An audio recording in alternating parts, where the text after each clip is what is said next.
rekam baik-baik ini, catat baik-baik, rekam ini, ya, nggak ada di sejarah. Setelah keluar dari Sukamiskin, Bung Karno itu tidak diizinkan kemana-mana oleh Belanda. Ke Surabaya nggak boleh, ke Kediri nggak boleh, Jawa Timur nggak boleh, Madura nggak boleh, Jawa Tengah nggak boleh. Tahu siapa yang selamatkan Bung Karno pada waktu itu? Yang selamatkan Bung Karno pada waktu itu adalah, dan berhasil nego sama Belanda itu adalah Muhammad Husni Tamrin, anak Betawi, ya, keturunan Habaib. Habib itu, ya, Habaib, cuman dia menyembunyikannya, gitu ya, agar dulu kan ada situasi lah yang kurang menyenangkan, ya, dianggap pro sana pro sini, gitu ya. Saudara sekalian yang dimuliakan Allah, tahu nggak kita pada waktu itu Muhammad Husni Tamrin jabatannya Volkstraat. Volkstraat itu ketua MPR DPR zaman Belanda dulu. Nah, Haji Muhammad Husni Tamrin inilah yang kemudian menyelamatkan Bung Karno. Dan tahu nggak di mana Bung Karno dititipkan? Bung Karno tidur di rumah Habib Ali bin Abdurrahman Al-Habsyi Kuitang. Beliau tinggal di sana selama 4 bulan. Ini sejarah mesti mencatat ini. Ya, para habaib itu perannya sampai kayak begitu dengan kemerdekaan. Jangan macam-macam gitu loh. Jangan curiga lagi sama ulama. Jangan curiga lagi sama kiai sama habaib. Alhamdulillah, Pak Kapitra adalah pahlawan untuk urusan itu. Sedikit yang tahu bahwa beliau telah mengeluarkan lebih dari 30 orang yang seharusnya ditangkap dan dimasukkan ke dalam bui. Maaf Ji, Anda buka rahasia Ji. Ya. Setiap orang sujud itu beliau mendapatkan pahalanya, terutama yang dikeluarkan itu, ya. Saudaraku sekalian, ini catat gitu loh dalam sejarah biar tahu. Bung Karno pada waktu itu nggak demen maulid, nggak demen tahlil. Uang dia dibesarkan, kalau sekarang Wahabi lah begitu ya.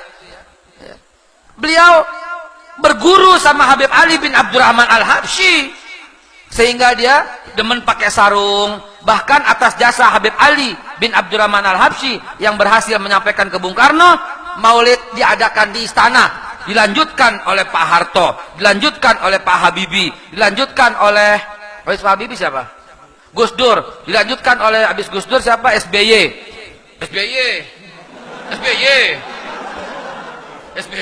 gitu loh. Pernah ya? Lupa saya, Masya Allah. Maaf mak.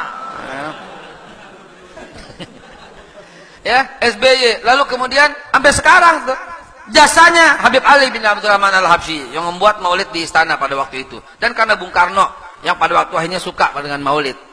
Nah, ini membekas pada jiwa Bung Karno. Jadi antum ketahui setiap apapun Bung Karno pasti minta nasihat dari Habib Ali bin Abdurrahman Al-Habsyi, guru utamanya. Sehingga jasa Habib Ali bin Abdurrahman Al-Habsyi terhadap kemerdekaan luar biasa. Bung Karno lagi gamang, merdeka jangan, Jepang menjanjikan, bahkan Jepang mendirikan Dokuritsu Jumbai Chusakai, ya, yaitu BPUPKI, Badan Persiapan Usaha Kemerdekaan Indonesia, yang akan merdeka tahun depan. Kalau nggak kita tahun 46 merdeka, karena Habib Ali bin Abdurrahman Al-Habsyi lah berkata pada Bung Karno, merdeka sekarang merdeka. Bilangin, sekarang merdeka juga. Maka pemuda pun akhirnya terjadi kisruh, menculik Bung Karno ke Rengas Dengklok, dan tersusunlah teks proklamasi. Dewan Dakwah Islamiyah sekarang sedang menyusun sebuah sejarah baru yang harusnya dibacakan Bung Karno pada waktu itu bukan proklamasi kami bangsa Indonesia, bukan, lagi dibongkar sejarah. Harusnya Bung Karno mengucapkan teksnya itu bukan itu. Yang harusnya diucapkan adalah bahwa sesungguhnya kemerdekaan itu adalah hak segala bangsa. Oleh karena sebab itu, penjajahan di atas dunia harus dihapuskan karena tidak sesuai dengan pri kemanusiaan dan pri keadilan. Dan perjuangan rakyat Indonesia telah sampailah kepada saat yang berbahagia dengan selamat sentosa mengantarkan rakyat Indonesia ke depan pintu gerbang kemerdekaan Indonesia yang merdeka, bersatu, berdaulat, adil dan makmur. Atas berkat rahmat Allah yang Maha Kuasa dan didorongkan dengan keinginan yang luhur supaya berkehidupan kebangsaan yang bebas, maka dengan ini rakyat Indonesia menyatakan kemerdekaannya. Itu yang dibaca, saudara. Iya, dan itu disusun di rumah proklamasi. Rumah siapa itu? Rumah negara? Bukan. Rumah seorang warga Betawi keturunan Arab, namanya Pak Yusuf Martak. Hadir nggak orang di sini? Biasanya hadir. Tuh, rumah makan La Razeta tuh, itu punya keluarga beliau. Dia nggak pernah jual sampai sekarang. Ayahnya ya, itu nggak pernah jual, dihibahkan. Loh, banyak yang berjuang selain dua organisasi itu. Dan belum cukup sampai di sana ceritanya, saudara.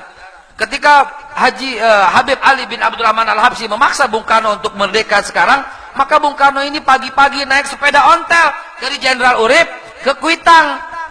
Untuk apa? Untuk membacakan teks itu loh. Pagi-pagi minta restu. Bener nggak nih? Bener. Kami doa dari sini. Solawat nggak berhenti. Solawat mengiringi. Kan Bung Karno terlambat. Dari jam 7.30 dibacain jam 10.30. Dia ke rumah gurunya dulu. Dia ke rumah Habib Ali bin Abdurrahman Al-Habsyi dulu untuk apa? Untuk konsultasi. Jadi merdeka tuh di tangannya beliau berdua gitu loh. Jarang ini sejarah. Tuh ada catatannya di Arsip Nasional juga ada. Tuh keluarganya masih ada sebagai saksi. Ibu Inggit itu nginep 4 bulan di rumahnya Habib Ali bin Abdurrahman Al-Habsyi. Dan Habib Ali mengutus utusannya ke proklamasi untuk lihat, untuk pengen tahu apa nih yang dibacain dan apa warna benderanya. Cuma satu yang ditanya. Begitu kembali utusannya, apa warna benderanya? Tahu nggak dijawab apa? Benderanya Habib warna merah sama putih. Langsung Habib Ali bin Abdurrahman Al-Habsyi naik lagi mimbar di Masjid Kuitang dan dikumpulkan semua masyarakat, karena pada hari itu persis hari Jumat tanggal 17 Agustus 1945. Apa isi khutbahnya? Hari ini Indonesia sudah merdeka.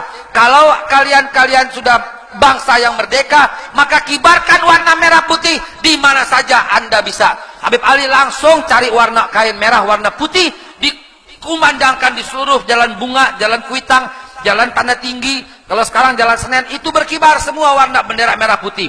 Dilihat sama Guru Mansur di Jembatan 5 dengar kabar, waduh udah merdeka, maka Guru Mansur cari warna bendera merah sama putih, kemudian diikat di masjidnya yang tinggi, warnanya bendera merah sama putih.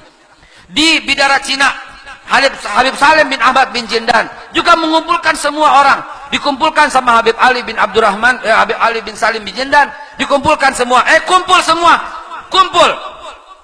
Sekarang kita udah merdeka, kita harus kibarkan warna bendera merah sama putih.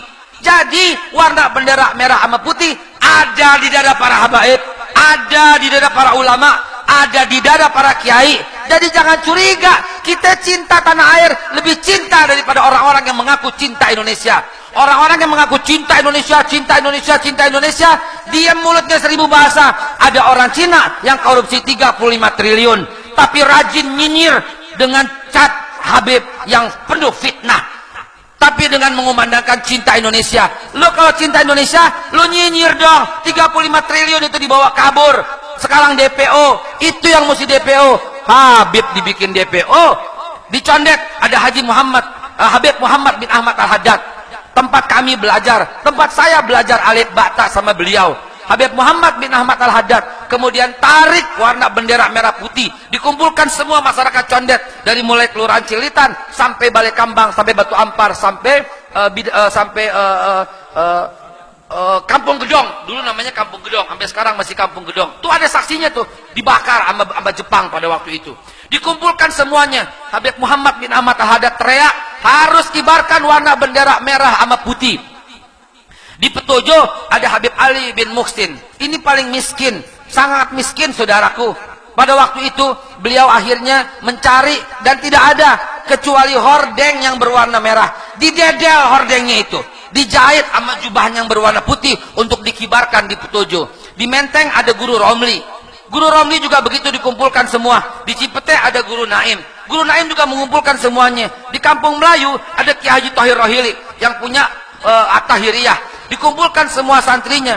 Di Bukit Duri ya ada Abdullah Syafi'i, Kiai Haji Abdullah Syafi'i. Dikumpulkan semua muridnya ini, dikumpulkan semua untuk menyiarkan warna bendera merah sama putih. Di Mangga 2 ada Habib Alwi Jamalul Lail. Habib Ali Jamalul Lail mengumpulkan semuanya dan orang yang paling dicari sama Jepang pada waktu itu. Di Bekasi ada Kiai Haji Nur Ali. Dia kumpulkan semua.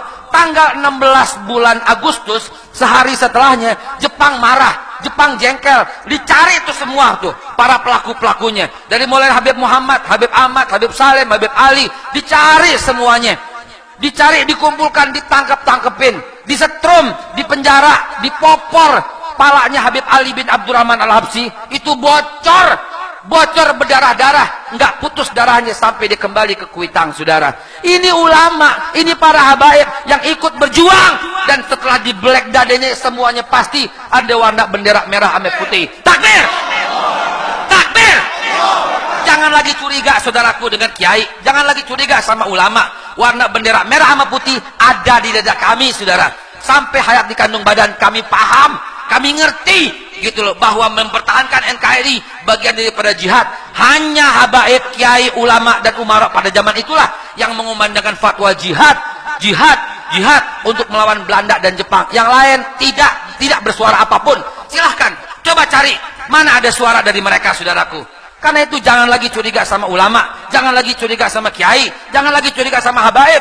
Mereka adalah para pejuang, pahlawan tanpa tanda jasa. Kalau tidak ada mereka, kemungkinan besar kita belum merdeka, saudaraku. Karena itu, mulai sekarang jaga yang empat, kaki jadi kepala, kepala jadi kaki, nggak boleh lepas. Pertama, Al-Quranul Karim. Yang kedua, hadis Nabi SAW. Yang ketiga, sunnah sahabat-sahabat. Yang keempat, ulama. Ini yang Nabi pesan. Taraktu fikum amrayni lan tadillu ma tamassaktum bihima, kitabullah wa sunnatan nabi wa alaikum bisunnati sunnatun khalafar rasyidin wal ulama warasatul anbiya. Selamat di kandung badan, insya Allah. Sudah waktunya kita langsung qomat, kita sholat isya berjamaah. Hadanallahu wa iyyakum ajmain. Billahi taufiq wal hidayah walafu minkum. Wassalamualaikum warahmatullahi wabarakatuh.